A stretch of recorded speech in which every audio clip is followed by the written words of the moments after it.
Assalamualaikum warahmatullahi wabarakatuh. Kembali lagi dengan saya Ilham Adi, teman-teman. Pada kesempatan kali ini saya akan coba menjelaskan tentang jenis-jenis opini audit yang ada. Itu sekitar ada 5. Pada ini nanti saya akan mencoba untuk menjelaskan per jenisnya saja dulu gitu kan, sebelum nanti kita lari ke laporan keuangan, neraca dan lain sebagainya. Oke, kita mulai saat ini juga. Pada sebuah perusahaan, biasanya sering dilakukan proses audit yang berfungsi menjaga stabilitas keberlangsungan hidup. Sebuah alat terjemahan, sebuah laporan keuangan yang telah digunakan oleh seseorang pengguna laporan keuangan untuk mengambil keputusan yang berdampak pada perusahaan, itulah yang memunculkan opini audit. Sebuah opini audit memiliki nilai manfaat untuk perusahaan maupun instansi pemerintah, karena opini tersebut memberikan pernyataan secara profesional berdasarkan informasi dari laporan keuangan. Secara fungsi, laporan keuangan menyajikan informasi yang bersifat kuantitatif untuk pengambilan keputusan, sedangkan audit memiliki fungsi untuk menyatakan pendapat atas kewajaran dalam semua hal yang bersifat material, baik posisi keuangan maupun hasil usaha atau kas, yang sesuai dengan prinsip akuntansi yang berlaku. Tahapan opini audit. Opini audit yang diberikan oleh auditor pastinya melalui beberapa tahap audit. Dengan adanya proses tahapan-tahapan ini, auditor dapat memberikan kesimpulan dari opini yang harus diberikan atas laporan keuangannya tersebut secara tepat. Yang pertama adalah perencanaan dan perancangan pendekatan audit. Yang kedua, pengujian pengendalian transaksi. Yang ketiga, pelaksanaan prosedur analitis dan pengujian saldo yang rinci. Yang keempat, penyelesaian hingga penerbitan laporan audit. Jenis dari opini audit. Laporan keuangan yang telah usai diperiksa oleh auditor, maka akan menghasilkan opini auditor pada laporan opini auditor. Pada laporan keuangan tersebut akan ada opini pada audit tentang nilai kewajaran atau tidak. Inilah jenis dari opini audit yang ada. Yang pertama adalah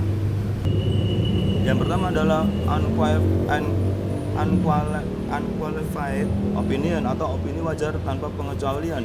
Jika auditor tidak menemukan adanya kesalahan pada keseluruhan laporan keuangan dan laporan keuangan dibuat berdasarkan prinsip akuntansi yang berlaku atau SAK, dengan syarat laporan keuangan mampu memenuhi hal berikut ini, maka akan terjadi opini wajar tanpa pengecualian. Yang pertama adalah laporan keuangan pada proses audit disajikan secara lengkap dan baik. Yang kedua, semua bukti audit keuangan yang dibutuhkan juga lengkap serta memenuhi standar yang ditetapkan. Yang ketiga adalah standar umum telah dipenuhi dalam kinerja yang mengikat secara penuh dalam mewujudkan laporan keuangan yang lengkap. Yang keempat, adanya sajian lampiran yang didasarkan pada konsistensi serta prinsip akuntansi yang berlaku. Yang kelima, pada perkembangan di masa depan tidak ditemukan ketidakpastian yang cukup berarti. Yang kedua adalah qualified opinion atau opini wajar dengan pengecualian. Seorang auditor akan menyatakan opini wajar dengan pengecualian jika adanya hal berikut ini. Adanya bukti yang telah didapatkan oleh auditor secara tepat dan cukup untuk memberikan kesimpulan terjadinya kesalahan penyajian yang dilakukan secara individual ataupun secara agregasi. Pengaruh hasil audit, adanya material yang tidak preventif terhadap laporan keuangan yang disajikan. Tidak diperolehnya bukti secara cukup dan tepat oleh auditor untuk mendukung opininya. Namun auditor melakukan penyimpulan adanya pengaruh kesalahan penyajian tidak terdeteksi pada laporan keuangan yang muncul. Kalaupun terjadi, maka adanya material tapi tidak pervasif. Yang ketiga adalah modified unqualified opinion atau opini wajar tanpa pengecualian dengan paragraf penjelas. Pada jenis opini wajar tanpa pengecualian dengan paragraf penjelas didasarkan pada suatu keadaan tertentu yang tidak berdampak langsung pada opini auditor. Penjelasan paragraf akan diberikan auditor berkaitan dengan situasi tertentu yang sebelumnya sudah disebutkan. Beberapa keadaan tersebut menjadi pemicu adanya modified unqualified opinion. Adanya beberapa pendapat dari auditor diambil dari pendapat auditor independen yang lain. Tidak ada aturan jelas laporan keuangan sehingga bisa menyimpang dari standar akuntansi keuangan. Yang ketiga, terjadinya pengaruh dari ketidakpastian keadaan masa yang akan datang serta hasil yang tidak terprediksi. Yang keempat, adverse opinion atau opini tidak wajar. Opini auditor dinyatakan tidak wajar jika pada saat auditor melakukan pemeriksaan terhadap laporan keuangan mendapatkan bukti yang tepat dan cukup.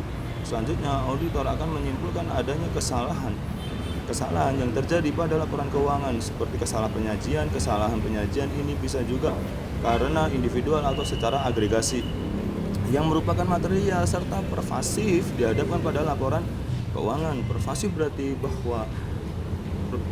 berarti bahwa adanya kesalahan yang berdampak kemanapun serta mendalam. Yang kelima adalah yang paling penting, disclaimer of opinion. Opini tidak menyatakan pendapat. Pada opini tidak menyatakan pendapat, seorang auditor tidak akan melakukan penyimpulan terhadap pengaruh penyajian kesalahan material yang tidak terdeteksi pada laporan keuangan. Jikalau ada tentu bersifat preventif dan material. Ketika ruang lingkup audit terbatas, seorang auditor tentu tidak akan melakukan pemeriksaan berdasarkan standar audit yang sudah ditetapkan, maka terjadilah disclaimer of opinion tersebut. Dalam memahami opini audit serta jenis-jenis opini auditor tersebut merupakan hal penting yang dilakukan untuk mengaudit laporan keuangan. Demikianlah yang bisa saya sampaikan terkait dengan jenis-jenis opini audit. Semoga bermanfaat untuk teman-teman. Assalamualaikum warahmatullahi wabarakatuh.